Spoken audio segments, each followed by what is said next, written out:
Ladies and gentlemen, welcome back to the Our Channel, the only place on YouTube where a luxury limousine powered by wood is treated with the respect it deserves.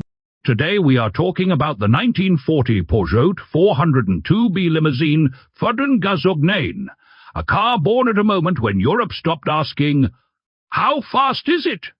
and started asking, "Will it still move tomorrow?" This Peugeot was not designed to impress café crowds or win elegance contests.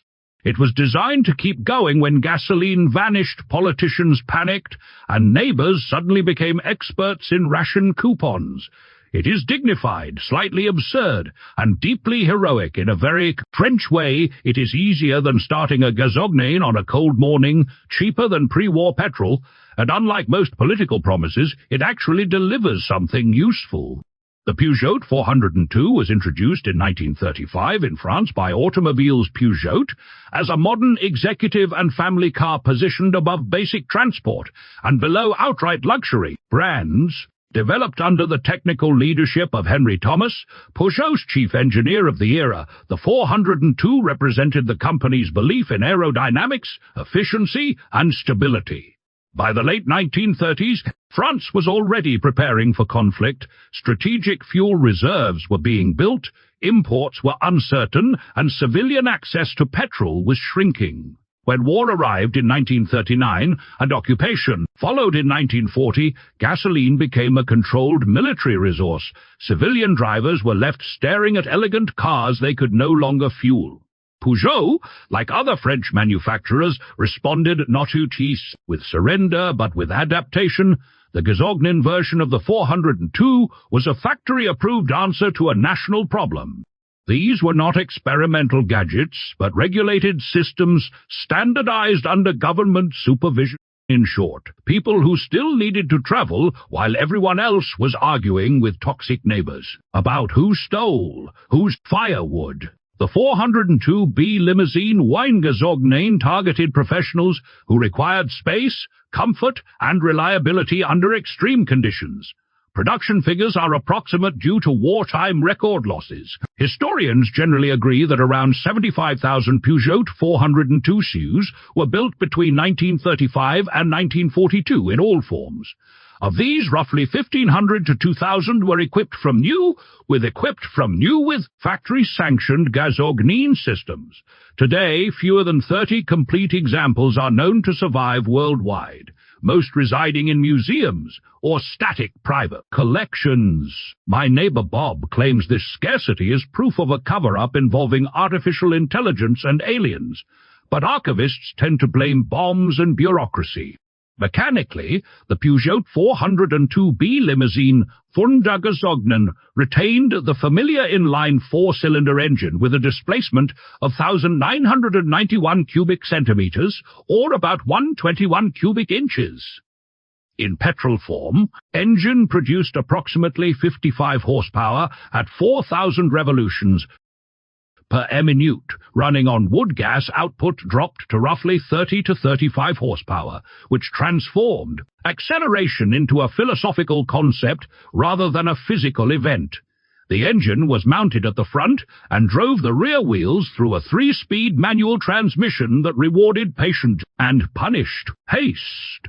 The Gazogène apparatus was mounted at the rear, usually behind the trunk area, and consisted of a gasifier reactor, cooling tubes, filtration units, and a mixing valve feeding the engine intake. Was hardwood blocks or charcoal converted into a combustible gas mixture of carbon monoxide, hydrogen, and methane.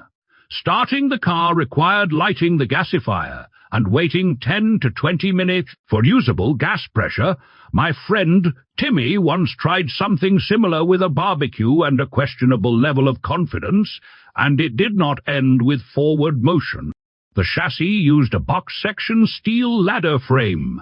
Front suspension employed independent torsion bars, advanced for its time, while the rear used a live axle with semi-elliptic leaf springs. Hydraulic drum brakes were fitted on all 4 wheels, and steering was via a worm and sector system. The wheelbase measured roughly 124 inches, or 3,150 millimeters, with an overall length of about 193 inches, just under 4.9 meters. Curb weight increased from around 2,980 pounds or 1,350 kilograms in petrol form to as much as 3,640 pounds or 1,650 kilograms, with the gasifier installed. Top speed dropped from approximately 75 miles per h-hour or 120 kilometers per h-hour to about 50 miles per h-hour or 80 to 85 kilometers per h-hour. Wood consumption averaged 20 to 25 kilograms per h-100 kilometers. The advantage was simplage and brutal. As long as there were trees the Peugeot could move, politicians talked. Dreamers dreamed. This car burned wood and kept going. The Peugeot 402 B Limousine HUD and Gazogène looks like a gentleman who refused to change into work clothes, even when the world around him caught fire. Its long, flowing body, hidden headlights, and calm, almost stubborn dignity were designed in a time when optimism was still legal. The philosophy was simple and very French. If you must endure hardship, at least do it with posture. The Gazogene hardware hanging off the rear was never meant to be pretty, yet Peugeot integrated it with surprising restraint, as if politely pretending that a metal furnace full of burning wood was a completely normal accessory. This car was not about speed or status anymore. It was about continuity. It told its owner, yes, everything is collapsing, but you still arrive in a limousine.